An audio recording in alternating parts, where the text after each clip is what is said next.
លាញ់ស្រីនាងអូនមកប្រាប់បងថាមកមងដោយស្វាជីវ៉ាជាស្រឡាញ់ហ៊ានភ្នាល់មកមិនឲ្យខ្លាចចាញ់ហ៊ានភ្នាល់មកមិនឲ្យខ្លាចចាញ់អូនសាកមកស្រឡាញ់ធានាថាផ្អើ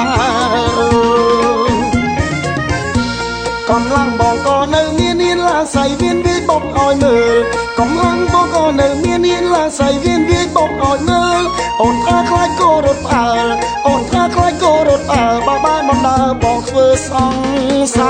រ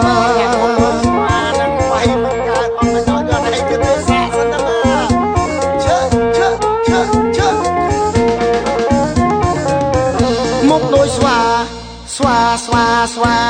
មុខបងដូចស្វាតែចេះដាំបាយចេះជួយស្រ័យមុងចេះតាមការពីអង្គរៈពុំងាយវាយមុខឲ្យងាប់ទៀតចេញក្រៅមុងរែកទឹកដាក់ពីងហៀដល់ធុងជួយកាប់ដីជុះផ្ទះបោកអាវលៀងក៏ដកបាវថែមដករងបងមិនស្រ័យធ្ងន់ការងារនឹងតើតូចតន់រកពីណាទ្រាំធ្វើបានអត់ធ្